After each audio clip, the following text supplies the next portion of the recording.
Hey guys, আজ আমি explain করব গবলিন কোরিয়ান ড্রামাটির ৮ নম্বর পর্ব। এর প্রথম ৭টি পর্ব যদি আপনারা এখনো না দেখে থাকেন তাহলে ডেসক্রিপশন বক্সে লিংক দেওয়া আছে, সেখান থেকে অবশ্যই আগের পর্বগুলো দেখে নেবেন। তো চলুন আর বেশি কথা না বাড়িয়ে শুরু করা যাক আজকের এক্সপ্লেইন ভিডিও। শুরু করার আগে আমি রিফাত আছি আপনাদের সাথে। স্বাগতম আমার চ্যানেলে বিএম দা এক্সপ্লেইনার।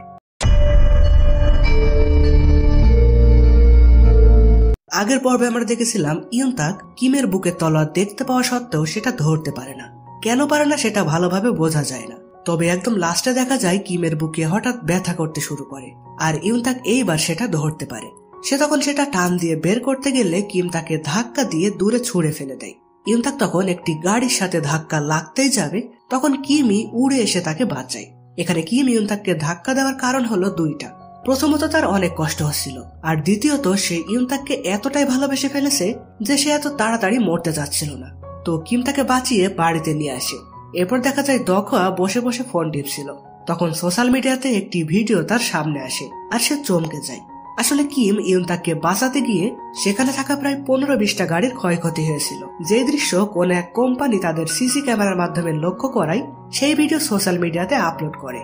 তো দখোয়া কিমকে ডেকে ভিডিওটা দেখালে কিম বলে, আমার অনেক দুর্বল লাগছে, এটা ভাইরাল হওয়ার আগে কিছু একটা করো।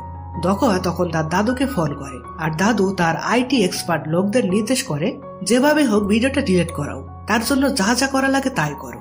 এছাড়াও দখোয়া রিপারকে সাথে নিয়ে গিয়ে যার যার গাড়ির ক্ষতি হয়েছে তাদের সবাইকে ডাকে। দখোয়া তাদেরকে এক এক করে টাকা দিয়ে রিপারের কাছে পাঠিয়ে দেয়, আর রিপার তার ক্ষমতার সাহায্যে তাদের সবার স্মৃতি মুছে দেয় যে তাদের গাড়ি ঝড় বাতাসের জন্য নষ্ট হয়েছে, এছাড়া অন্য কোনো কিছু এখানে হয়নি। তো যাই হোক, এরপর দখোয়া কিমকে সেই ছবিটি ফেরত দেয় আর বলে, কাকা জানো, গ্রিম রিপার এই ছবিটা দেখে খুব কেঁদেছে। কিম তখন দখোয়াকে সাথে নিয়ে রিপারের কাছে যায় আর জানতে চাই, তুমি নাকি এই ছবি দেখে কেঁদেছো, চেনো তুমি একে?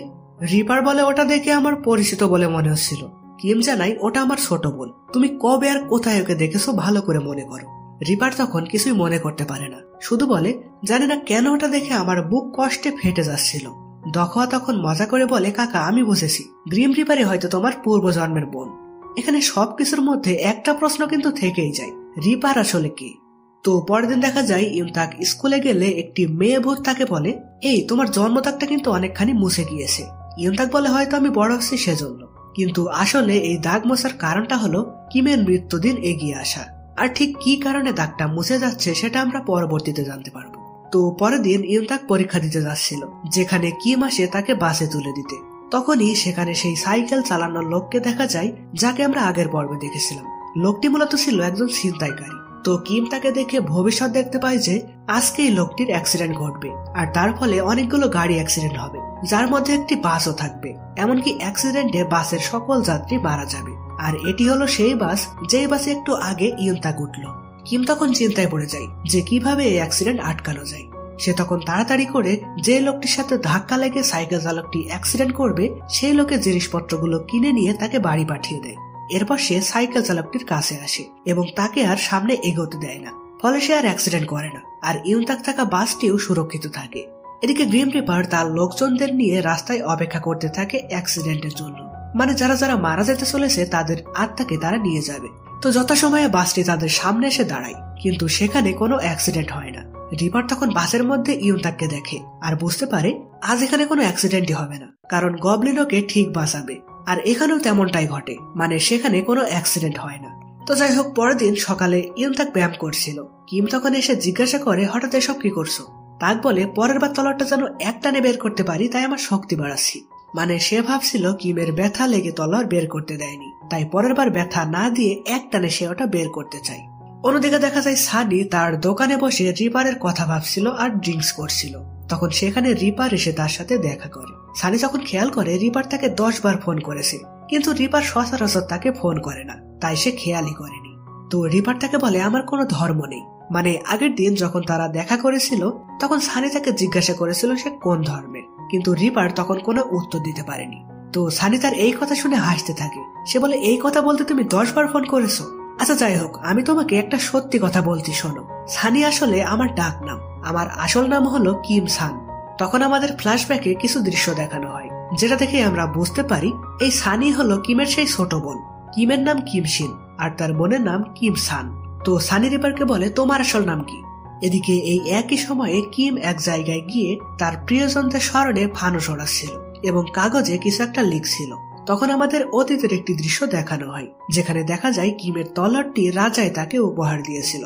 উপহার বললে আসলে ভুল হবে, কারণ এটি দিয়ে রাজা তাকে বলেছিল সে যেন আর কখনো তার রাজ্যে ফিরে না আসে।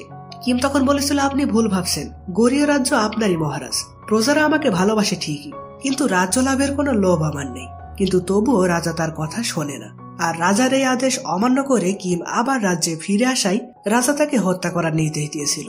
তো সিন প্রেজেন্টে ফিরলে কিম সেই কাগজে যখন তার রাগ এবং ক্ষোভ নিয়ে রাজার ব্যাপারে লিখছিল, তখন দেখা যায় রিপারের হঠাৎ ভীষণ বুকে ব্যথা হতে শুরু করে। ফলে সে তার ক্ষমতায় সানিকে বলে এখানে যা যা হলো সবকিছু ভুলে গিয়ে বাড়ি চলে যাও। সানিও তখন রিপারের কথা মতন সেখান থেকে চলে যায়। এখানে সবগুলো কাহিনী দেখে আপনাদের হয়তো মনে হচ্ছে রিপারই আগের জন্মে সে রাজা ছিল। এই ব্যাপারটা আমরা আরো ক্লিয়ার হব রিপারের স্মৃতিশক্তি ফিরে আসলে। তো এরপর দেখা যায় কিম একটি লাইব্রেরিতে দাঁড়িয়ে ইউনতাকের কথা ভাবছিল। তখন সেখানে সেই সুন্দরী মহিলাটি আসেন যে আগে বৃদ্ধা ছিল। এখানে আমরা জানতে পারি ইনি আসলে একজন দেবী। তো সে কিমকে বলে তলোয়ারটা বের করাও, নিজের মনকে শক্ত করো, অনেকদিন বেঁচেছো তুমি, তোমাকে মরতেই হবে, আর যদি তুমি মারা না যাও তাহলে ওই মেয়েটা মারা যাবে, এটাই নিয়তি। ও তলোয়ারটা বের করার জন্যই জন্মেছে, কিন্তু সেটাই যদি তুমি না করো তাহলে ও মারা যাবে, মৃত্যু ওর পিছু ছাড়বে না, এমনকি তুমি নিজেও তো ওকে প্রায় মেরেই ফেলেছিলে। অন্যদিকে দেখা যায় ইউনতাক কিমের তলোয়ারটির ব্যাপারে ভাবছিল। সে তখন রিপারের কাছে গিয়ে জানতে চাই, আচ্ছা তলোয়ারটা বের করলে আসলে কি হবে? ও তো প্রায়ই বলে ও কোথাও নাকি চলে যাবে, কোথায় যাবে ও?